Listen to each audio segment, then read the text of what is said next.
sejam bem-vindos a mais um episódio do podcast Bola ao Poste.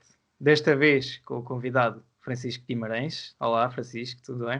Olá, Simão. Olá, Martim. Olá. Para quem não conhece o Francisco, vamos contextualizar aqui um bocadinho o que tem sido o percurso dele. Corrijo-me se eu estiver errado. O Francisco é treinador de futebol desde os 15 anos. Aos 16 anos era adjunto da equipa de sub-19 do Estoril. Aos 19 treinou uma equipa de sub-19 e era adjunto da equipa sénior do 1º de dezembro. E daí seguiu para a Índia, onde trabalhou alguns meses no Delhi United. É ainda analista desportivo e comentador na Sport TV e embaixador para a integridade no desporto. Está certíssimo. Não há... Faltam aí algumas coisas, mas que vamos falando, mas está, o que está perfeito. Ok. E queria saber então de onde é que surgiu a tua paixão pelo futebol? Olha, eu venho de uma família de desportistas. O meu avô era jogador de hóquei profissional, foi 7 vezes campeão do mundo pela seleção, era capitão da seleção, umas tias-avós que eram grandes ginastas, um tio-avô que era ciclista no Belenenses, portanto a minha família sempre esteve ligada ao desporto, mas eu nos meus primeiros anos em que comecei a praticar, experimentei isso tudo. Ténis, natação, hóquei, a ver se tinha a qualidade do meu avô, mas não tinha. Portanto, fiz uma quantidade de desportos até encontrar o futebol. O futebol encontrei no Euro 2004. Eu já jogava na escola, mas não tinha assim grande interesse. Mas de repente aquele ambiente todo à volta do Euro 2004, a seleção ainda por cima a jogar bem, o início do Cristiano Ronaldo, o Figo ainda em grande forma, o Rui Costa ainda em grande forma, o Deco numa forma incrível também em Portugal e no Barcelona. Portanto, todo aquele ambiente despertou em mim uma paixão enorme pelo jogo. Desde aí comecei logo a fazer as cadernetas de cromos, sabia as alturas dos jogadores, os pesos, tudo de cor. E nesse verão pedi à minha mãe para me inscrever num clube, comecei a jogar, e a partir daí nunca mais parou. Portanto, diria que o início está muito bem identificado. É o Euro 2004, até me obrigaram a ver o jogo, eu nem ia. Nem estava muito interessado em ver Portugal, eu nem vi o primeiro jogo, foi contra a Grécia. Nem vi esse, depois contra a Rússia, desde aí nunca mais parei. Eu também, provavelmente foi dos primeiros jogos que vi de futebol. Tiveste essa sorte. Já não te recordas? Já não me recordo disso. Foi no Euro 2004. Vocês tinham que idade no Euro? Eu tinha 1 ano. Eu tenho uma ideia muito vaga, que eu tinha aí 4 anos. 4 anos. Ok. Mas pronto, é mesmo assim que se começa. A história é um pouco diferente. Só comecei mesmo a gostar de futebol provavelmente aos 12, 13 anos. O meu avô era sportinguista e levava-me a Alvalade e também aqui no Covilhã também ia ver muitos jogos e foi assim que despertou mais a minha atenção no futebol. Mas nunca pratiquei o desporto. E queria também fazer uma pergunta nesse sentido, visto que tu também foste treinador de futebol. As crianças que nunca jogaram futebol e que o interesse delas é mais direcionado para ser treinador de futebol, têm o direito e devem sonhar ser treinador de futebol, mesmo nunca tendo praticado a modalidade? Claro. Aquela ideia que o futebol é uma ciência oculta, para mim não faz qualquer tipo de sentido. O futebol tem o seu conhecimento especializado, como tem outra área qualquer. O futebol ainda tem uma particularidade, que é mais acessível. Se nós compararmos, por exemplo, com a medicina ou com a advocacia, tu tens mesmo de conhecer especificamente para executares bem. Tens de conhecer cada pequenina coisa para executares bem. E se não executas bem, as consequências são graves. Na medicina, se não sabes, matas uma pessoa. Claro. No futebol, se não sabes, não sabes. Pronto, não acontece mal nenhum ao mundo. E, portanto, claro que é evidente que precisas de saber tecnicamente e por isso é que existem cursos e por isso é que existem licenciaturas cada vez mais viradas para o treino desportivo, porque à volta do treino desportivo existe uma quantidade enorme de conhecimentos que ligados dão o fenómeno desportivo, mas como é evidente, alguém que não praticou tem todo o direito de sonhar. Uma pessoa para ser médica não tem que ter tido problemas de coração ou não tem que ter tido problemas de estômago. Portanto, o futebol tem essa acessibilidade que é fantástica. Depois a pessoa tem que aprofundar o conhecimento para ser competente ou não. O facto de ter sido aí jogador pode dar algumas vantagens se por acaso tiveres aproveitado o teu conhecimento como jogador. Mas também te pode não dar vantagem nenhuma. Se tiveste durante 20 anos e fizeste uma carreira, mesmo que seja ao mais alto nível, e não aproveitaste rigorosamente nada dessa experiência que te foi dada, então a experiência de jogador dá-te pouco. Portanto, o maravilhoso, a coisa maravilhosa que o futebol tem é que existem vários caminhos para lá chegar, e o não ter sido jogador é um deles, desde que aprofundes o teu conhecimento, claro. Pois é exatamente isso. E em relação também ao setor do scouting e da análise, como é que uma pessoa chega a conseguir ser um analista ou fazer parte de uma equipa de scouting? Eu sei que existem os cursos, eu próprio já fiz o nível 1 de scouting e o nível 1 de análise. Mas não há muitos, não é? Sim, mas o que me dizem é que o melhor é ir acumulando mais e mais e mais e mais, mas eu acho que falta um bocado de credibilidade em Portugal em muitos dos cursos que se fazem e mesmo em alguns que eu fiz, penso que o conteúdo foi muito, muito, muito básico e muito restrito para quem gosta da área e já foi procurar sobre. Claro, sim, é verdade, existem ainda poucas opções e poucas oportunidades para quem quer seguir pelo scouting. Eu acho interessante, em relação a tudo na vida, e não só no futebol, começar pelo todo e só depois ir aprofundando. Ou seja, eu acho que o scouting não tem assim tantas especificidades assim que justifiquem que haja, por exemplo, uma licenciatura. Mas tem uma especificidade que exija que haja mais cursos técnicos para que se aprenda mais sobre a área. Mas sempre complementando com a área de treino desportivo. Eu não consigo conceber um analista que não percebe do jogo e que não percebe do treino e que não se consiga relacionar numa equipa técnica.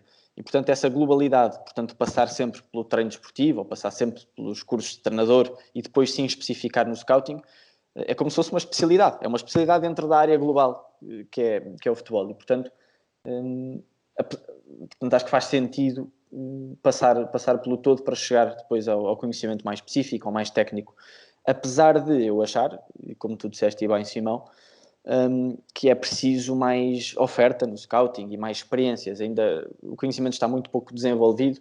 Eu acho que a única forma, pelo menos a forma mais imediata e mais eficaz de o conseguir, é pessoas que já tenham tido muita experiência no scouting, que comecem a desenvolver algum tipo de formação, porque senão, se não houver esse conhecimento específico de analisar um jogo, de analisar um jogador, analisar o adversário, são estas as três vertentes gerais do scouting, vai ser difícil termos scouts de qualidade. E apesar de em Portugal já começa a haver algumas referências, ainda são muito poucas, tendo em conta a quantidade de gente que gosta do jogo. E achas que, por exemplo, sabemos que há alguns clubes que não dão assim tanta prioridade ao scouting. Até que ponto é que achas que o scouting é verdadeiramente importante para um clube? Nessas três vertentes que falámos, Sim. Análise do jogador, análise do adversário e análise da própria equipa, é fundamental. Eu acho que já todos os treinadores perceberam, e todas as equipas técnicas e todas as estruturas perceberam que é fundamental apostarmos nisso a sério. É impossível conceber um treino ou conceber um modelo de jogo, ou é impossível analisar, perceber quem é que vão ser as contratações de um clube no próximo ano, o perfil do jogador, todas estas questões é impossível que não passem pelo projeto de scouting. Ainda por cima o futebol está cada vez mais específico, cada vez há mais gente a trabalhar numa estrutura técnica, e, portanto faz todo o sentido que haja esta vertente de scouting para que as coisas funcionem bem, para que haja um modelo de jogador bem definido, um modelo de jogo bem definido, para que haja um conhecimento a sério em relação aos adversários que vais defrontar durante a época, para que haja um conhecimento cada vez mais profundo da nossa própria equipa. Portanto, isso só se faz se houver interligação entre a área do scouting e a área do treino. E esta comunhão tem que ser feita cada vez mais, e basta olhar para os melhores clubes do mundo, aí não é preciso inventar muito. Sim, mas continua a haver clubes que não dão prioridade a isso. Os melhores do mundo dão todos. Sim, não estou a falar dos melhores do mundo, mas ainda tens clubes que, por exemplo, vou-te falar a nível de contratações, que chega um treinador novo, é o treinador que decide, não tens intervenção do scouting, não tens nada, é o treinador que decide, vou contratar este, e são essas as contratações do clube. Sim, principalmente a nível local, tudo que sejam competições distritais, ou mesmo o Campeonato de Portugal, ou mesmo na segunda Liga. Na segunda Liga ainda há alguns. ainda há esses casos. Na primeira já não existe, e se existir é uma situação muito pontual. Esse tipo de situações acontecem. O problema é que é mais um departamento, é mais um gasto para o clube. Ainda por cima sabemos as dificuldades financeiras que os clubes atravessam. Se acontece na Primeira Liga, quanto mais na Segunda e no Campeonato de Portugal, e nas distritais ainda mais. E, portanto, é muito difícil encontrar gente disponível para penar desse ponto de vista. Muitas vezes são estagiários, a nível local é isso que acontece, pessoas acabadas de chegar da faculdade ou pessoas ainda a fazer o curso que desempenham essas funções, porque ou não se paga nada, ou pagam-se uns transportes, portanto não há um salário, nem há condições, os clubes não têm condições para ter departamentos de scouting, porque não é só a matéria humana que é precisa, é o acesso aos jogos. O acesso aos jogos muitas vezes custa dinheiro. Se não tens acesso aos jogos, tens que ir ver os jogos presencialmente, e para ir ver presencialmente não chega uma pessoa. Portanto, é muito difícil de gerir. Se os clubes não estão preparados para abarcar todos estes departamentos, preparados do ponto de vista financeiro, do ponto de vista económico, é muito difícil ter um departamento de scouting a funcionar bem. E por isso é que normalmente são estagiários que tendencialmente não são salariados. E a nível de scouting de jogadores, nós tivemos, por exemplo, o Abel Ferreira a dizer que usava o Football Manager para conhecer os jogadores ou algumas estatísticas de jogadores. Achas que isso é muito comum? E queria te perguntar também se já o fizeste para algum jogador. Olha, nunca fiz, eu acho. Eu não sei em que circunstância é que o Abel disse isso. Acho que disse a nível de saber as características do jogador a nível psicológico. Mas no início de carreira ou agora? Não, foi agora, foi há pouco tempo. Foi há pouco tempo. Mas foi a propósito de saber jogadores, por exemplo, do Brasil? Sim. Acho ele diz que sempre fez isso. Desde o início. Porque isso era muito comum antigamente, quando digo antigamente, há 10 anos, 7 a 10 anos. Isso era muito comum, muitos treinadores iam ver as estatísticas do Football Manager. Agora o que vejo é que há muita gente do scouting que está a trabalhar para o Football Manager. Portanto, é possível que haja mais especificidade e um maior conhecimento em relação a clubes da Distrital e do Campeonato de Portugal, que não eram conhecidos a nível nacional, mas que a empresa da Football Manager começou a juntar várias pessoas ligadas a estes projetos de Campeonato de Portugal e a estes projetos locais, para cada uma avaliar o seu campeonato, cada uma ter X clubes para avaliar, e portanto é normal que haja mais conhecimento agora em relação a isso. Mas, sinceramente, eu nunca usei o Football Manager para isso, porque também na maioria das vezes tinha acesso ao iScout, e o iScout dá-te muito mais bases, e dá-te uma coisa que nada substitui, dá-te o teu acesso aos jogos. Portanto, tu próprio consegues ir ver com os teus olhos, ou a tua equipa técnica. E para mim nada substitui isso. Além das estatísticas todas que tem a montante disso. Mas portanto, essa é a única ferramenta que tu usas para o teu scouting, para a tua análise? O iScout? Sim. Atualmente sim, além do acesso todo que tenho e pelo trabalho que faço na Sport TV, são as duas ferramentas, mais a observação ao vivo, como é evidente, claro. A ida aos estádios. E acho que nada substitui uma ida a um estádio. Sim, porque tu acabas por não ver os comportamentos dos jogadores, por exemplo, ao falhar um passo, ao falhar um remate. Sim, todas essas questões são fundamentais para se avaliar. O perfil psicológico do jogador é sempre o fator mais incerto e se calhar é o fator mais importante. Mais difícil. E pegando aqui nessa parte mais social e do psicológico, até que ponto, e agora para desmistificar uma coisa que muitos treinadores acabam por referir, achas que um treinador de futebol deve manter uma relação de amizade, digamos assim, com os seus jogadores? Achas que isso é fundamental? O que é que entendes por amizade? É assim, amizade tentar entender o jogador, tentar entender os seus problemas, tentar compreendê-lo, mas não é uma amizade, por exemplo, como é que eu tenho com o Martim, não é? É mais profissional, mas como é que é? Eu não sei se me estou a fazer entender. Estás perfeitamente, mas eu acho que é importante termos bem a noção do conceito de amizade antes de fazer antes de dar uma resposta em relação a isso. Para mim, no limite, uma amizade verdadeira é uma amizade que quer o bem verdadeiro do outro. É uma amizade que acompanha, mas que corrige. É uma amizade que segue, que tenta apontar um caminho, mas que caminha lado a lado. É uma amizade que é honesta, que é séria, que é dedicada, que no fundo quer o melhor do outro. Aplicando este conceito, acho que sim. Acho que os nossos, falando como treinador, acho que a relação nossa com os atletas deve ser uma relação de amizade verdadeira e exigente também. Não correndo o risco de sermos invasores do espaço do outro, mas isso também na amizade são situações que acontecem. Tu tens de conhecer o teu amigo para perceber se lhe deves dar mais espaço ou menos espaço, saber que se lhe deves dar uma palavra ou deves ficar em silêncio. Portanto, olhando para a amizade como uma coisa séria, como alguém que quer o melhor do outro, acho que é o papel principal de um treinador de futebol, é amar os seus jogadores. Amar é um conceito perigoso, mas amar neste sentido, que é, eu quero que tu dês o teu melhor. E eu vou fazer de tudo para tu dares o teu melhor.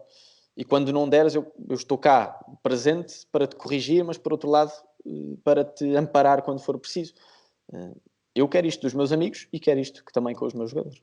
E achas que isso é o que acontece, por exemplo, falando um bocadinho no balneário do Sporting, porque vemos sempre aquela boa energia no Inside Sporting, vemos além do trabalho, vemos também as gargalhadas, e achas que é isso também que o Ruben Amorim acaba por passar aos seus jogadores? Sim, acho que sim. A única questão que é preciso, só para acrescentar aquilo que estávamos a dizer, e já aplica a questão do Sporting, é que é fundamental percebermos que é evidente que há ligeiras diferenças entre uma amizade pessoal e uma amizade profissional. Se bem que as coisas se podem confundir, mas muitas vezes não se confundem. Nós, se calhar, temos um grupo de 10 amigos com quem nos damos muito bem com todos, mas temos diferentes empatias com todos. É fundamental perceber isso. Nem todos os nossos jogadores serão nossos amigos. Há uns que não querem, há uns que não estão dispostos a isso, há outros com quem não temos grande empatia. Portanto, é bom diferenciarmos esses vários parâmetros da amizade. E depois há uma questão importante, é que na amizade dita social estamos todos lado a lado. Numa amizade profissional há uma hierarquia. E, portanto, uma hierarquia significa que cada um tem o seu lugar. E é muito importante que as coisas estejam bem definidas desse ponto de vista. Acho que no Sporting é exatamente isso que acontece.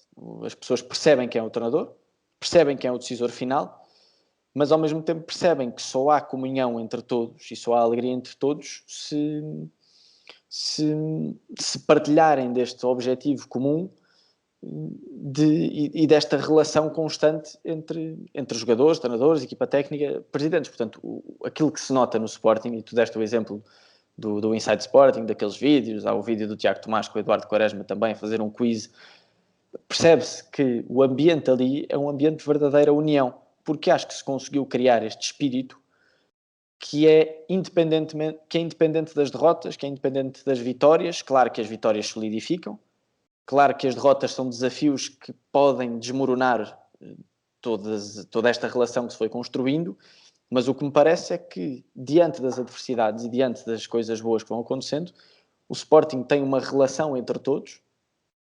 É evidente que há uns que se dão melhor e outros que se dão pior, como em tudo na vida, como mesmo uma relação entre pais e filhos. Isso também acontece numa família, quanto mais num clube de futebol. Mas há qualquer coisa que une acima de tudo. E aí há muito mérito para o Ruben Amorim, para a equipa técnica e para os jogadores que se abriram a isso também. E o espírito de ter jogadores mais novos significa que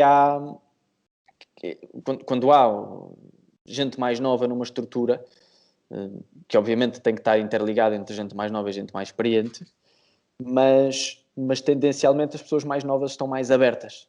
Estão mais abertas ao conhecimento, achas que isso é a chave do sucesso? Esse bom ambiente no balneário? Claro, não tenho dúvidas nenhumas. É o primeiro passo para tudo. O trabalho tático não se desenvolve se não houver relação. O trabalho técnico não se desenvolve se não houver relação. O trabalho psicológico não se desenvolve se não houver uma perfeita comunhão entre todos. E por isso diria que sim. E basta perceber, o Sporting, quando festeja um golo, festejam todos. O Sporting, quando há um que falha um passe, percebes logo que há outro jogador a ir tentar compensar o erro do colega. Isso acontece, não é só no Sporting. Acho que as melhores equipas do mundo têm sempre isso. O Braga também tem visto esse exemplo. O Porto, quando consegue superar momentos difíceis, também consegue ter isso. O Benfica este ano menos. Mas eu acho que é um fator comum das melhores equipas do mundo. É que há boa relação, é que há bom ambiente. E o bom ambiente tira o melhor das pessoas. E pegando nisto da tua relação com os teus jogadores, e visto que tu tornaste treinador tão cedo, como é que tu te conseguiste impor perante esses jogadores o respeito que tu querias? Olha, exatamente, é um bocadinho pegando naquilo que estava a dizer, foi tentando ir criando este tipo de relações, fazendo com que cada um dos jogadores percebesse que eu queria o melhor dele e que estávamos ali por um objetivo comum. Eu quando entrei no Estoril, principalmente no Estoril, eu tinha 16 anos, os jogadores tinham 18, 19, eu era adjunto, mas muitas das vezes tinha que coordenar exercícios, tinha que falar com eles, tinha que liderar processos. Ao início eu entrei muito calado, com o objetivo de tentar conhecer cada um dos meus jogadores. Tive essa liberdade, porque havia mais gente na equipa técnica que tinha mais presença e que era mais ativa no planeamento, no próprio treino em si. Portanto, eu tive esse espaço para entrar de forma mais discreta, mas a partir do momento em que comecei a perceber cada um dos meus jogadores, a perceber o que é que os motivava, o que é que os desmotivava, o que é que os deixava alegres ou menos alegres, foi, acho que diria, o primeiro passo para que se criasse uma relação séria, como estava a dizer há pouco. Mas o que me deixa muito curioso em relação ao teu percurso é o facto de, com 15 anos, conseguiste fazer com que estes atletas te levassem a sério e de certeza que abdicaste de muita coisa que eu e o Martim, por exemplo, com 15 anos, fizemos. E era nesse sentido, eu queria entender que tipo de coisas é que tu abdicaste para conseguir alcançar os teus objetivos, não é? Sim, além disso da relação e de perceber os jogadores, há várias coisas. O conhecimento, ires conhecendo cada vez mais, é um processo, é um passo fundamental para a liderança. Os jogadores, as pessoas com quem trabalhas têm que perceber que tu podes ajudar além da relação, que tu conheces mais do que eles em relação a determinados questões mais técnicas do jogo, neste caso, para que possam olhar para ti e perguntar alguma coisa. Portanto, tu seres um suporte nas dúvidas é importante. Mister, faça isto ou faça aquilo. Vão ter contigo porque sabem que tu sabes. Portanto, este suporte de alguém que precisa de uma ajuda, de um caminho, o treinador tem de o ser. Depois há outros aspectos que, na minha opinião, são importantes. O ver que tu levas o trabalho a sério. Eu nisso sempre tive algum cuidado e acho que, acima de tudo, teve a ver com a minha paixão pelo jogo. Os jogadores perceberem que eu queria saber mais, que eu estudava aquilo, que eu também era sincero quando não tinha grandes respostas para lhes dar, mas que os levava a sério também. Ou seja, da mesma forma que eles me levaram a mim a sério, foi porque da minha parte também houve um passo de levar os desejos deles e os anseios a sério. E depois questões pequeninas, o facto deles saberem que eu abdicava das minhas férias de verão nessa altura, o facto de saberem que eu ia de comboio todos os dias e depois tinha que andar 25 minutos a pé e depois fazia o mesmo trajeto para casa e chegava às 11 da noite. É normal que vão olhando para ti e vão pensando, este puto quer mesmo isto e só por isso eu já o vou respeitar, mesmo que seja mais novo do que ele. Conseguiste conciliar bem a escola com os treinos? Sim, infelizmente sim. Eu acho que quanto mais coisas fazes, melhor porque te ajuda a organizar. Não há pior para a nossa idade, e somos todos mais ou menos da mesma geração, não há pior para a nossa idade do que ter tempo livre. E, portanto, teres o dia ocupado ajuda-te a organizar muito bem as coisas.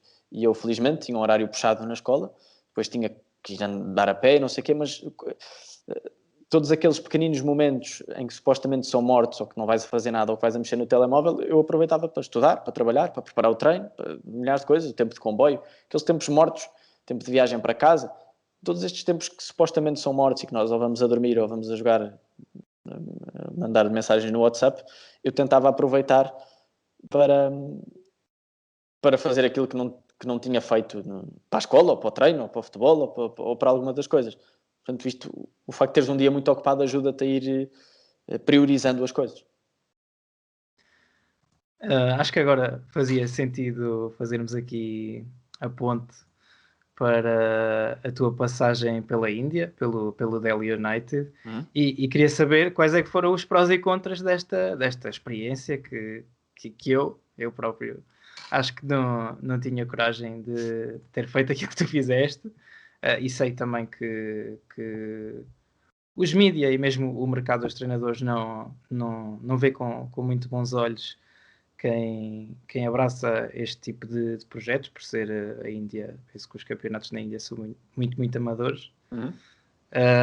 Mas queria saber quais é que foram os prós e contras de teres ido para a Índia. Olha, esse é um dos males do nosso meio, do futebol, que tem muitas coisas boas, mas também tem muitas coisas más. E uma das coisas más é não estar aberto à novidade, não estar aberto ao estrangeiro. E esse é um dos problemas. A experiência na Índia é evidente que teve muitos prós e muitos contras.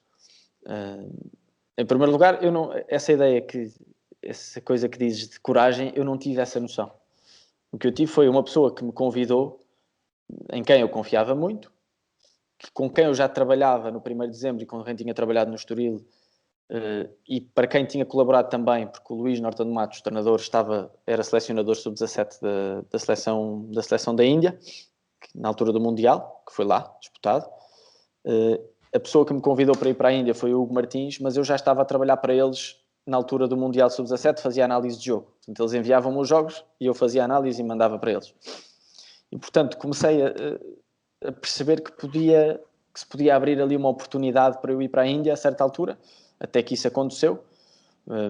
O Luís continuou na federação, o Hugo assumiu um projeto a solo e convidou-me para ser adjunto. E, portanto, o primeiro passo que foi dado não foi de coragem nenhuma, foi o Hugo está a dizer para eu ir, eu vou porque confio nele. E custou-me imenso deixar a minha equipa do 1º de dezembro. Uma equipa construída por mim e pela minha equipa técnica, jogadores vindos de fora, portanto, emocionalmente foi muito duro. Eu na altura tinha 19 anos, se não estou em erro, 19, 20 anos. Portanto, foi duríssimo deixar naquela altura, em que quase tínhamos todos a mesma idade e estávamos ali a construir um grupo muito, muito engraçado, ainda a lutar pelos objetivos que queríamos, que era subir divisão. Mas quando fui com a certeza que precisava de qualquer coisa na minha vida que me desafiasse mais. Eu na altura tinha decidido não ir para a faculdade, portanto aquilo era uma espécie de Erasmus. Só que era um Erasmus, em vez de ir para a noite, tinha que acordar todos os dias às 7 da manhã para ir treinar e tinha que chegar a casa e fazer análise de jogo e análise do treino e tudo isso. Portanto, foi um Erasmus muito trabalhoso, mas muito bom, porque aos 20 anos deparares-te com uma cultura totalmente diferente, de todos os pontos de vista, seja na relação que existe entre jogadores e treinadores, seja na forma daquela gente lidar com a adversidade, seja na orientação espiritual de um povo como o povo indiano, a comida, a língua, a cultura, tudo aquilo era um mundo completamente diferente. A casa, os lençóis, não havia nada que eu dissesse isto cheira a minha casa. Não havia rigorosamente nada. Isto tudo era novidade para mim.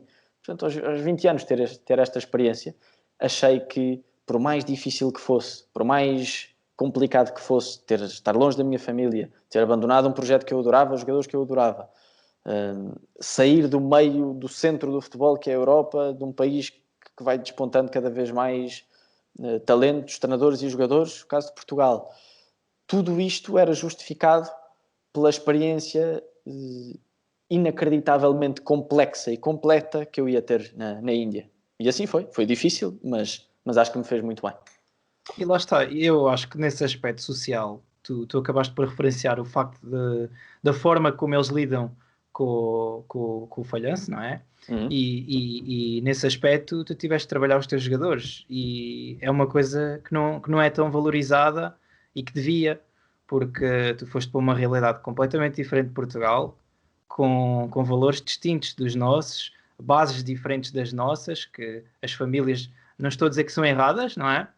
Mas são definitivamente diferentes e tu tiveste de lidar com tudo isso, claro. E de certeza que deu outra estaleca para depois voltares e teres mais conteúdo para ti, para os teus treinos. Sim, eu já dei alguns exemplos publicamente sobre isso. Por exemplo, a reação à adversidade. Nós fizemos... O campeonato indiano tem cerca de 4 meses. Portanto, nós chegámos, refizemos toda a equipa. Portanto, chegámos lá, tinham-nos dito que a equipa era minimamente boa e chegámos lá e percebemos que tínhamos que reformular toda a equipa. E então, uma das coisas que fizemos foi treinos de captação, porque não conhecíamos aquela realidade, as pessoas que trabalhavam connosco também mal conheciam, portanto fizemos treinos de captação onde por dia apareciam 100 jogadores, e os jogadores que vinham de todas as partes da Índia, que demoravam 8 horas na viagem de comboio para ir ao treino, e depois nós dispensávamos os jogadores, a dureza daquilo. Só isso foi uma grande experiência. Mas pronto, fizemos uma pré-época de um mês, já com uma equipa mais ou menos definida, percebendo que havia talento, mas que era uma equipa muito jovem. Estamos a falar de futebol profissional e futebol sénior. A nossa média de idades rondava os 22 anos. Tínhamos poucos jogadores experientes. E percebemos que havia talento. E durante essa pré-época foi tentar, por um lado, criar um espírito de equipa forte. Por outro lado, ir tentando desenvolver também o nosso modelo de jogo para que se fosse sólido para os primeiros desafios da época, ainda por cima uma época onde não existe margem de erro. Uma época que tem 4 meses, tem poucos jogos e, portanto, não podes errar. E o que erras tem que ser muito pouco. E nessa pré-época fomos evoluindo claramente. Nós jogámos contra equipas da ASL, que é a liga privada da Índia, onde vão as grandes estrelas, e empatámos e fizemos grandes jogos. Jogámos contra 2 equipas da ASL, jogámos contra equipas treinadas por treinadores espanhóis, portanto, taticamente mais desenvolvidas, e chegámos ao final da pré-época e pensámos, bem, estamos preparados, estamos minimamente preparados e orientados para o primeiro jogo. Para o primeiro jogo levamos 4-1 e jogo horrível. O nosso guarda-redes não teve nada bem, cometemos imensos erros, e no treino a seguir a esse jogo, depois de uma grande pré-época, depois de grande evolução e depois de percebermos que havia talento e que havia potencial, os nossos jogadores, inclusive a nós próprios, mas como é evidente, os nossos jogadores não sabiam o que era perder. Não faziam um passe, não faziam uma recepção. Tudo aquilo que tinham aprendido, do ponto de vista coletivo e do ponto de vista individual, naquela pré-época, tinha desaparecido com uma derrota. E, portanto, o desafio foi tentar, naquelas poucas semanas, naqueles poucos dias de trabalho, tentar renovar todo aquele espírito que tínhamos encontrado durante a pré-época. Mas isto não acontece na Europa. Uma equipa que perde, no dia a seguir se calhar reage mal, mas passado 2 dias já está bem. Estivemos uma semana a penar com jogadores que de repente não sabiam fazer um passe. E nós sabíamos que eles sabiam fazer. E faziam muito bem. O que conseguimos perceber aí, que talvez seja a grande diferença, é que ainda há uma certa... um espírito infantil dos jogadores indianos, que, por um lado, como estão tão frescos ali, estão abertos a tudo. Portanto, querem muito aprender. Por isso, a reação à adversidade não é boa na parte técnica, mas é boa na vontade. Se eu dissesse aos meus jogadores para irem fazer 37 mil quilómetros nos arredores de Delhi, que era onde nós trabalhávamos, eles iam e não perguntavam porquê. Porque queriam mesmo e confiavam mesmo em nós. Este espírito, esta forma de estar e de ser, cá na Europa já se perdeu um bocadinho. Tem coisas muito boas, mas também tem coisas más. Esta abertura à novidade, abertura ao conhecimento, esta vontade de ser mais e de querer saber mais e melhor, é uma das coisas extraordinárias do povo indiano e do qual trago enormes lições. Então, e qual é que para ti foi aquela maior adversidade que tiveste em relação a um campeonato novo? Mesmo, pronto, já falaste nesse nível da derrota, mas aquela adversidade... Mas pessoal ou coletiva? Tanto pessoal como coletiva. Bem, a adversidade coletiva, além desta derrota, desta reação à derrota que nós não conhecíamos e que passámos a conhecer já em pleno campeonato, diria que o grande desafio coletivo foi tentar recentrar os jogadores e tentar reencontrar a esperança que... Repara, os extremos tocam-se. Os jogadores reagem muito mal à adversidade, mas reagem muito bem à vitória. Portanto, nós vínhamos dessa pré-época muito boa, Portanto, a esperança era enorme em fazer uma grande época. Ainda por cima tínhamos o objetivo de ficar em primeiro lugar no campeonato. E, portanto, a esperança era tão grande, tão grande, tão grande. Quanto maior é o sonho, maior é a queda. Acho que é essa a expressão que se usa em Portugal. E é totalmente verdade. Ali verificámos que isso era verdade ainda. Portanto, acho que diria que o grande desafio como treinador foi esse.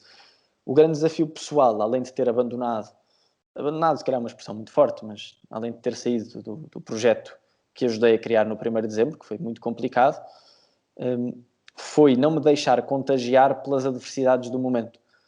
A certa altura percebemos que não íamos conseguir conquistar o nosso objetivo, percebemos que havia uma certa frustração dos jogadores, percebíamos que eles ainda não estavam preparados para aquilo que nós exigíamos deles, então eu e a nossa equipa técnica, o Hugo, eu, etc., acho que o grande desafio foi tentarmos não ficar frustrados e não desanimados, porque não há pior para uma equipa do que o treinador desanimado e frustrado. O ambiente piora, a relação que temos com os jogadores também vai piorando, a qualidade da mensagem também é pior, a qualidade do treino, por consequência, também. Portanto, não nos deixarmos contagiar pelos insucessos. E foi uma grande lição quando viemos embora da Índia, ainda por cima com um objetivo não cumprido, nos resultados. Percebemos que o grande objetivo que foi para além do jogo foi cumprido. Perceber que aquela gente tinha ficado marcada pela nossa estadia ali e nós, por consequência, também tínhamos ficado marcados por eles. A quantidade de obrigados que recebemos, independentemente dos objetivos, foi uma lição para a vida. E, portanto, construímos ali uma casa que achávamos que não tinha alicerces, mas que tinha os alicerces, e esses não foram abalroados pelos resultados, e que conseguimos trazer para cá, acho eu. Eu vi um story teu no Instagram, em relação ao vídeo-árbitro no último jogo de Portugal. Sim. Em que disseste, querias saber a opinião dos negacionistas do VAR agora, pelo lance polémico, que não é polémico, era golo. Do Ronaldo. Queria saber qual é que é a tua opinião em relação ao vídeo-árbitro, se achas que é essencial para estas competições ele existir, mesmo na fase de qualificação, e também saber quais é que são os pontos onde o VAR deve ser melhorado e em que sentido é que devemos remar para que o vídeo-árbitro cada vez erre menos vezes. Assim, eu sou totalmente a favor do vídeo-árbitro, como sou a favor de qualquer tecnologia que venha contribuir para a justiça e para a verdade. Acho que alguém que nega o vídeo-árbitro tendencialmente está a negar a justiça em prol de um argumento que eu não consigo perceber, que é o argumento da emoção do jogo. Pois, permite-me interromper-te. Força, claro. Eu por acaso, não sei se devia estar a fazer esta pergunta, mas eu acho claro. li o livro do Luís Freitas Lobo. E ele tem uma visão um pouco diferente da tua. Em que sentido? No sentido de que o futebol, estas coisas de, por exemplo, em relação ao Maradona ter marcado o gol com a mão, isto pertence ao futebol. É isto que faz com que nós amemos o futebol. É esta história toda por trás do jogo, que acaba por perder a magia pela verdade que traz o VAR. E em Inglaterra também existe muito isso, essa ideia. Embora que eles não gostem muito do Maradona, eles defendem mais o amor e a magia pelo futebol. E foi por isso que eu te fiz esta pergunta, por seres comentador também. Sim, eu adoro o meu colega Luís Freitas Lobo, com quem aprendo muito. E, aliás, o primeiro livro que li sobre futebol foi dele, e é um dos grandes responsáveis por eu gostar de futebol. Principalmente da parte tática, da história. Li o Planeta do Futebol e fiquei vidrado, e depois felizmente tive a sorte de o conhecer, e tem sido uma pessoa muito importante para mim. Em relação a isso, eu não consigo concordar. Ou seja, o que nós estamos a dizer no fundo é que o futebol só é o que é, ou pelo menos é o que é, porque existem situações que vão no sentido contrário à verdade. No fundo, o que sustenta o futebol são lances mentirosos. Percebes o que eu estou a dizer? Isso preocupa-me um bocadinho. Nós não podemos, como amantes de futebol, dizer que é isso que sustenta o jogo. Claro que o futebol é um jogo fantástico, um desporto onde a imprevisibilidade acontece. Mas não é pelo facto de começar a haver uma maior orientação para a verdade, principalmente por causa do vídeo-árbitro, não é por isso acontecer que o futebol deixa de ser espetacular, fantástico e imprevisível. Nós temos é que aplicar bem o protocolo. E temos que, na minha opinião, reformular um bocadinho o protocolo do vídeo-árbitro. Acho que o árbitro continuar a ser o principal decisor, ou pelo menos o único decisor, o principal é evidente que deve ser ele, mas o único, a meu ver, está errado. Acho que deve haver uma maior confiança por parte do árbitro em relação ao vídeo-árbitro, para que não se perca muito tempo, por exemplo, uma situação clara de jogo, que é avaliada no vídeo-árbitro. O vídeo-árbitro tomar uma decisão. Dizer ao Artur Soares Dias, foi assim. E ele confiar. Diz-me só uma coisa. Portanto, esta repartição de culpas, na minha opinião, também não é de culpas, é de responsabilidade. É essencial, além de que o protocolo, na minha opinião, não está muito bem feito. Há lances que, por exemplo, que não têm espaço no protocolo do vídeo-árbitro, pelo menos em Portugal, em que só os erros claros e óbvios é que são analisados. A definição de erro claro e óbvio, a minha é completamente diferente da definição que existe no protocolo, portanto logo aí já é problemático. Ainda não se percebeu muito bem em que circunstâncias, em que situações é que o vídeo-árbitro atua. Mas dar-lhe uma maior responsabilidade, até porque o árbitro que está no vídeo-árbitro tem muito mais condições, os vários árbitros que estão no vídeo-árbitro têm muito mais condições para tomar boas decisões. Esta responsabilidade também deve ser cada vez maior, porque senão os árbitros continuam a ter os problemas que têm tido nos últimos anos. Mas diz, Martim. Ia-te perguntar duas coisas. A primeira, se nós vemos muitas vezes, por exemplo, os lances que são revistos, por exemplo, em um lance de possível grande penalidade. Tem um jogador que é derrubado na área. Achas que esses lances deveriam ser vistos ao tempo real, mesmo o VAR ver no tempo real, ou fazer como eles fazem? Várias paragens, a perceber a cada frame se há algum contacto, seja no joelho, seja na perna, ou em algum lado, e perguntar-te se achas que o diálogo entre o árbitro principal e o VAR deveria ser público, não durante os jogos, mas deveria ser público como é, por exemplo, na Austrália. Pois isso já acontece na Austrália. Sim, eu sou a favor de tornar pública o diálogo dos árbitros, do árbitro e do vídeo-árbitro. No outro dia vi, já não sei se foi em Inglaterra, em que há nos ecrãs dos estádios uma informação qualquer que acresce e que vai clarificando as pessoas que estão nos estádios ou que estão na televisão a ver o jogo em relação ao que é que está acontecendo no vídeo-árbitro. Já não me lembro qual era, vou tentar lembrar-me. E portanto acho que sim, acho que deve ser tornado público o diálogo entre árbitro e vídeo-árbitro. Qual foi a tua outra pergunta, Martim? Desculpa. Estava-te a perguntar se achas que os lances revistos pelo VAR deveriam ser vistos. Olha, não sei, eu acho que não me faz muita confusão que haja repetições e que haja câmaras lentas. Sinceramente, nunca pensei muito sobre isso, mas não me faz grande confusão. A mim, o que me continua a causar alguma espécie é na questão dos foras de jogo. E ainda não tenho uma posição definitiva sobre isso. Achas que devia ser dado alguma margem? Pois, eu inclino-me para isso. Mas não tenho a certeza. Depois dando a margem, acaba por ser a mesma coisa. Mas lá está. Qual é a margem que damos? Onde é que se para? Onde é que não se para? É muito difícil. Sim, mas o problema é, mesmo tu dando uma margem, ele está, vamos imaginar, 10 centímetros. Ele está fora de jogo. Esse é o verdadeiro problema para não darem a margem. Pelo menos para mim. Exato. Está fora de jogo, está fora de jogo. É uma questão. Está fora de jogo, exato. Por isso é que não se dá margem. Mas eu inclino para que haja uma margem, sim. Eu inclino para que haja uma margem. Porque 2 centímetros são 2 centímetros. Percebes? E de repente estar a parar por cada coisinha é não admitir que o jogo possa ter alguns erros. E que o erro faz parte e que é importante para a qualidade do jogo. Agora, não erros como a mão do Maradona. É muito bonita a mão do Maradona e foi fantástica e toda a gente se lembra disso. Mas numa circunstância normal, aquilo é roubar. E, portanto, dizer-se que não, é muito giro, o futebol é ótimo que se roube porque dá emoção. É o mesmo que dizer que maravilha, o Ricardo Salgado continua a fazer aquilo no BES porque dá ânimo à vida portuguesa.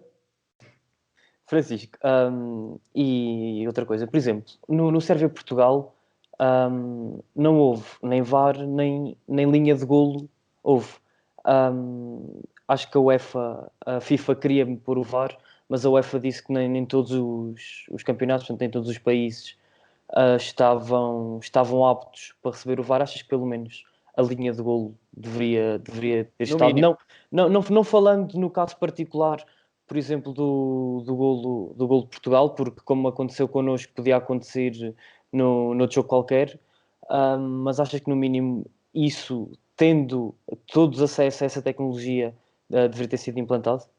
Sim, no mínimo uma tecnologia de linha de golo. E também não me cabe na cabeça não haver VAR, mas no mínimo a tecnologia de golo. Estamos a falar da maior competição de seleções do mundo. Não é uma coisa pequena, mesmo que seja uma qualificação.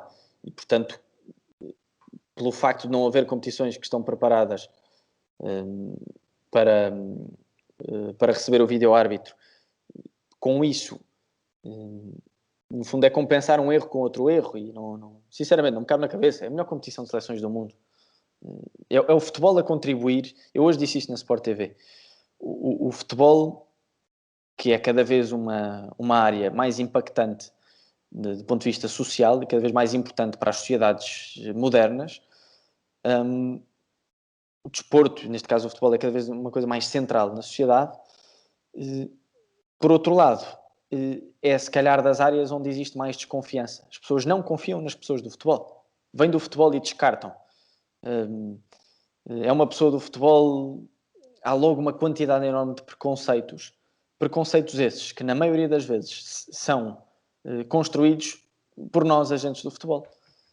O que aconteceu na Sérvia, no jogo com a Sérvia, com aquele golo no final do jogo, com aquele golo que não foi golo, etc., é o próprio futebol a contribuir para a desconfiança que as pessoas têm acerca do futebol. E isto é um problema grande. Por um lado, queixamos, dizer as pessoas não gostam de nós, estão sempre a queixar, etc. E o que é que nós fazemos por isso? Não há VAR e não há tecnologia de linha de golo e, portanto, um golo claríssimo não foi validado por erros nossos. E achas que, por exemplo, no sub-21 haveria razão para implementar, por exemplo, o VAR? Porque já vi muita gente contra, já vi muita gente a favor. Achas que se justificaria? Sim.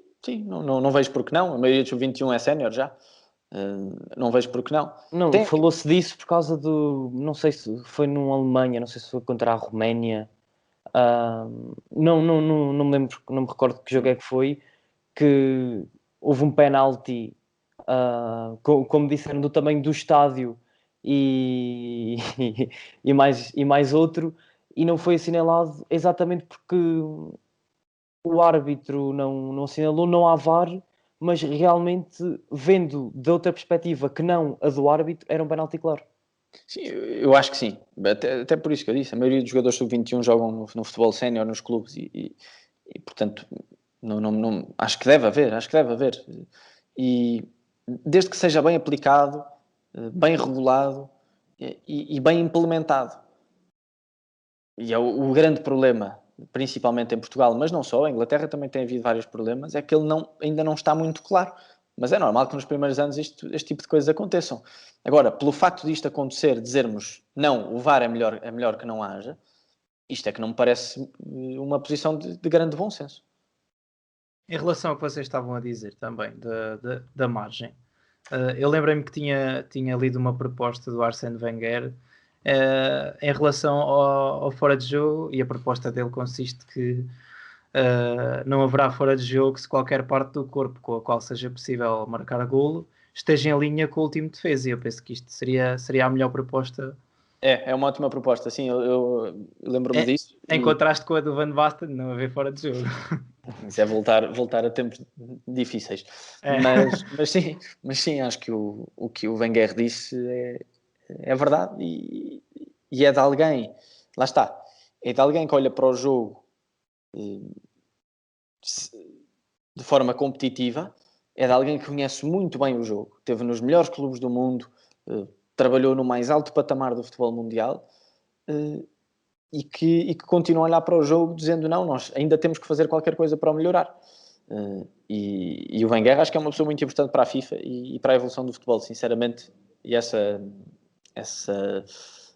como é que se diz, essa sugestão, essa proposta que ele deixou é de um elevado bom senso, que ele sempre, na maioria das vezes, demonstrou. Eu não sei se tu viste as outras propostas que ele fez. Ele teve pelo menos que eu me lembro, ele teve mais 2 propostas. Teve uma proposta que era a reduzir ao máximo o contacto, portanto, os cabeceamentos dentro da área, por causa de possíveis lesões, e a outra era acabarmos com a Taça das Confederações, por exemplo, na Europa, e fazer o Mundial e o Europeu ou a Taça Africana a CAN de 2 em 2 anos. Achas que isso traria algo benéfico? Portanto, isso eu tenho que pensar, porque seriam mudanças substanciais em coisas que têm muita influência no futebol, a começar pela calendarização, e eu, por acaso, ainda não li profundamente aquilo que ele disse, essas propostas, e, portanto, prefiro não dizer nada já e pensar um bocadinho sobre elas, e depois, se quiserem, comunico-vos, mas como são questões muito importantes e muito complexas, portanto, interferem com várias coisas diferentes e fundamentais no desporto e no futebol mais especificamente, é preciso avaliá-las a fundo. Já que pegamos no Wenger, podemos agora fazer uma avaliação àquilo que tem sido a época da Premier League. Queria saber o que é que tens achado até agora, com algumas surpresas, a não ser o primeiro lugar, talvez. Mesmo assim é surpreendente, sabes? O Guardiola como a maioria dos grandes treinadores, normalmente tem um prazo de validade em cada clube, porque tendencialmente são pessoas muito exigentes, portanto sugam os jogadores até ao tutano e sugam-se eles próprios. Então chega-se a certa altura e a liderança já está gasta e já começa a causar mais problemas do que benefícios. Eu achava que isso estava a acontecer no início. Pensei, esta época de Manchester City não vai ser tão boa. Mas de repente conseguiram reconstruir e reencontrar um espírito que os levou, se calhar, que os está a levar a fazer a melhor época de sempre com Guardiola no comando técnico. Acho que o Manchester City atualmente defende muito melhor do que aquele que defendia na época em que foram campeões. Reage melhor à perda de bola. Portanto, é uma equipa mais equilibrada e mais preparada, por exemplo, para ganhar a Liga dos Campeões. Exatamente por essa questão defensiva de não se desequilibrar tanto. E parece-me também que esta adversidade contribuiu para que o Manchester City se tornasse mais uma equipa mais unida. E em circunstâncias de adversidade, em circunstâncias em que se defrontam os melhores adversários do mundo, este espírito que o Guardiola conseguiu encontrar e, por outro lado, pô-lo num patamar que ele antes não tinha estado, vai ser fundamental. E neste momento são os grandes favoritos para vencer a Premier e para vencer a Liga dos Campeões, na minha opinião. Sim, eu acho que mesmo o Rubén Dias, nesse sentido, tem sido fundamental para a defesa do City, até porque eu acho que ele, para além de ser um grande jogador, também dentro do balneário deve ter muita influência. Já o tinha no Benfica e é um jogador que eu admiro muito. E acho que foi uma grande adição por parte do Guardiola. Se bem que para mim a minha grande surpresa esta época tem sido o West Ham.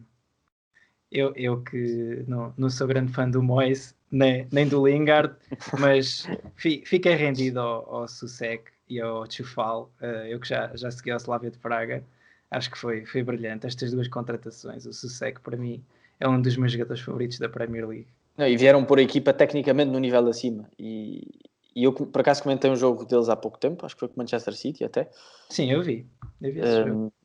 E desligaste o som, não? Não, eu reparei que estavas a comentar, até foi por isso que fiz esta pergunta. Mas está uma equipa muito completa do ponto de vista técnico, sai muito bem para o ataque quando recuperam a bola, exatamente por terem estes executantes que conseguem decidir bem num curto espaço de tempo, e decidir bem e decidir rápido. E eu também nunca fui grande fã do Moyes, apesar de eu achar que ele, por exemplo, no Everton tinha estado muito bem, e tinha construído ali grandes equipas. Em termos de jogo, sempre achei que faltava ali qualquer coisa.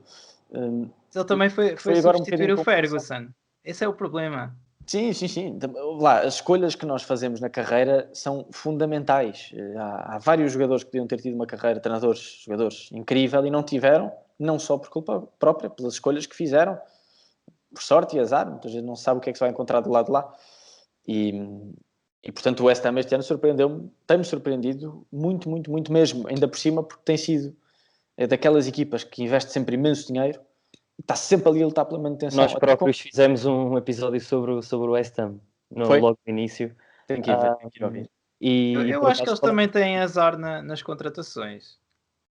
Muitas vezes. Sempre fizeram grandes investimentos e os melhores por exemplo, e Pellegrini, Fornals, esperava-se muito mais dele. Muito mais.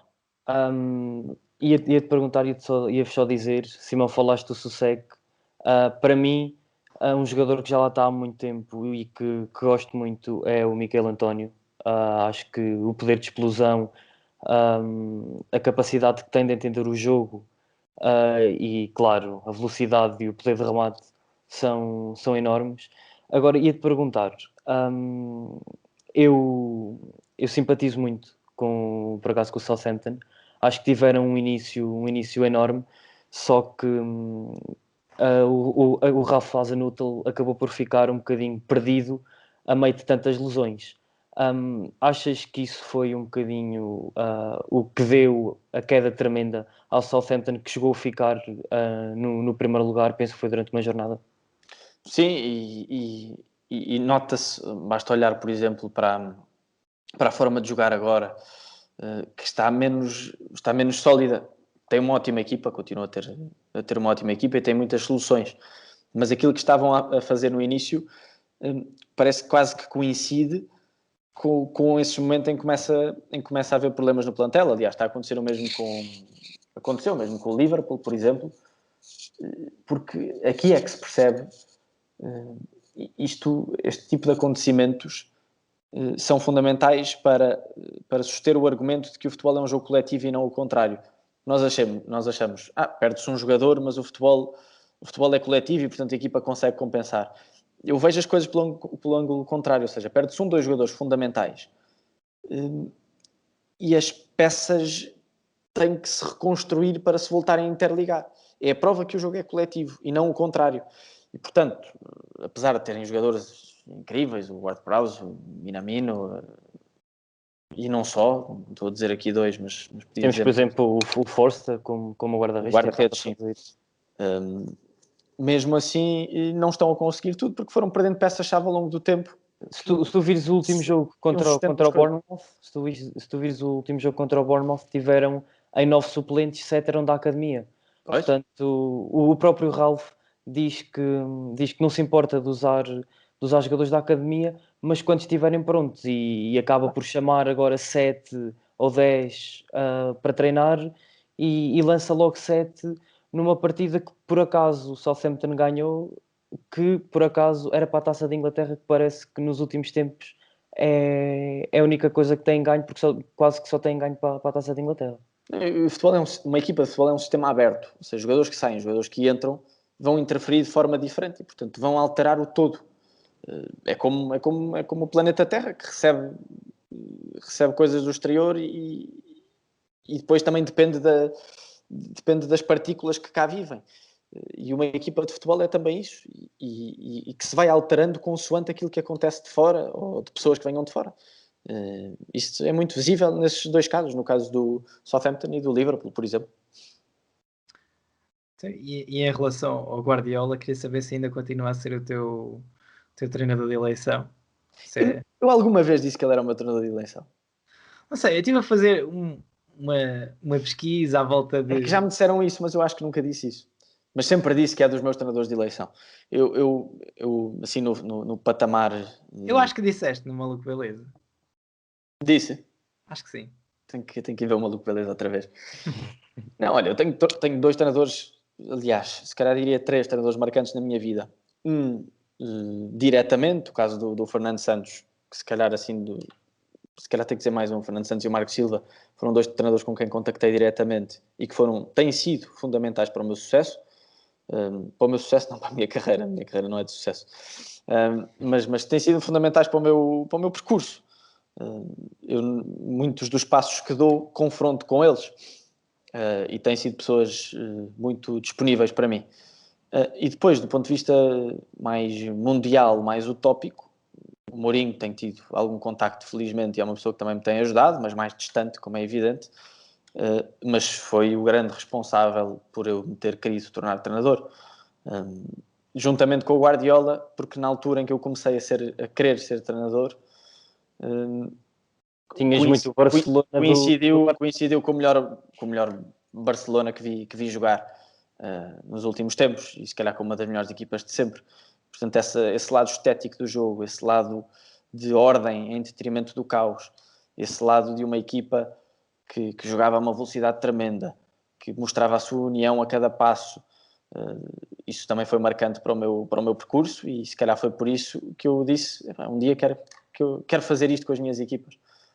Portanto, diria que estes 4 treinadores têm sido as pessoas mais importantes do meu percurso no futebol. Falaste de 2 treinadores portugueses altamente conhecidos, e eu queria-te fazer a referência... Marco Silva, Fernando Santos e Mourinho. Não. Sim, também o Mourinho, claro. Mas eu estava a falar do teu top 3. O Fernando Santos, o Marco Silva e o Guardiola. Não sei se o Mourinho também entra nesse top. Claro, o Mourinho vai para primeiro. Não consigo pôr... Percebes? Tem que haver... São 4 primeiros lugares. Sim. Cada um muito diferente na forma como me influenciou. Tu tinhas falado há pouco de teres lido, por exemplo, O Planeta do Futebol, do Luís Freitas Lobo, e eu penso que vi uma entrevista, por exemplo, do Jorge Jesus, a dizer que nunca tinha lido um livro de futebol. Queria saber qual é que é a tua opinião em relação a isso, mesmo também para a aprendizagem a nível da análise do jogo. Se tu recomendas a leitura desses mesmos livros a quem quer aprofundar o seu conhecimento, ou se partilhas da mesma opinião que o Jorge Jesus. Eu penso que não partilhas. É fundamental, e espero ter este espírito curioso até ao final da minha vida. À medida que vamos envelhecendo, vai ficando mais difícil, mas é bom irmos incentivando a nós próprios a ter este espírito curioso e de aprendizagem constante. E, portanto, ler livros de futebol e não só. Querer aprender sobre a natureza humana. E depois ir tentando também aprender sobre a parte mais técnica, mais específica, desde as capacidades motoras, a anatomia, à preparação física, à psicologia, ao coaching, cada vez vai-se trabalhando mais, ao scouting, que falámos aqui hoje, e felizmente vão havendo cada vez mais ferramentas. Em Portugal ainda não existem muitas, ainda não há grande material científico aplicado ao futebol. Há uns livros engraçados sobre treino, há bastantes livros sobre liderança aplicada aos treinadores, há biografias interessantes, há livros sobre lesões que também são interessantes, mas científicos ainda não há assim tantos. E este conhecimento científico que vai sustentando o desenvolvimento da matéria em causa é essencial. E por exemplo, há vários materiais ingleses que são muito complexos e muito mais completos do que os que temos cá, mas também é fruto de Inglaterra estudar o jogo há muito mais tempo do que nós. Eu acho que mais cedo ou mais tarde esse tipo de mercado também vai haver cá. Mas eu acho que o que falta mais também nesses livros é a mesma parte prática ao leitor em relação a colocar lá imagens de contextos reais de jogo, em que dê para ter essa percepção maior do que só por palavras. Estás a entender o que eu estou a dizer? Eu penso que mesmo no livro, por exemplo, do Lage, ele consegue fazer isso. E eu acho que é isso que falta a muitos livros sobre o futebol. Sim, mas por acaso a maioria deles acho que tem isso. Mas mesmo assim, estes livros são interessantes porque vão explicando algumas coisas. Mas não são livros profundos, na minha opinião. Não são livros científicos. Científicos não falo teóricos. Falo com sustentação científica aplicada à parte prática, como é evidente. Eu li 2 livros, por exemplo, um sobre o Barcelona e outro sobre o Real Madrid. Eu não me lembro do nome agora, mas é de uma coleção de livros ingleses, em que é feito por um analista, em que são feitos por um analista e vão ao detalhe todo do jogo das duas equipas.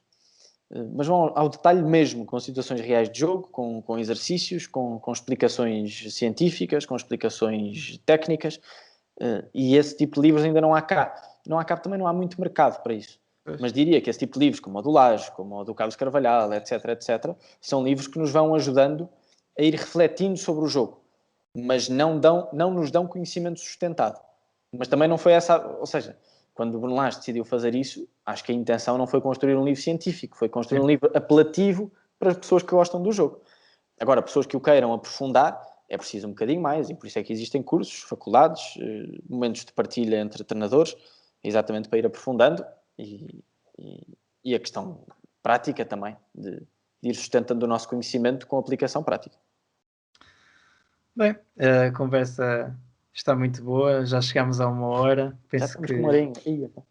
Penso que podemos encerrar. O que é que achas, Martim? Eu acho que fazemos muito bem. Acho que foi uma boa hora passada. Foi uma excelente conversa. Espero que também tenhas gostado, Francisco. Gostei muito. Obrigado aos dois. Obrigado por teres vindo ao nosso podcast. Ainda muito amador, mas com muito gosto. Continuem, pá, força, e qualquer coisa que seja preciso da minha parte, digam. Contem comigo. A bola oposta com Martim e Simão.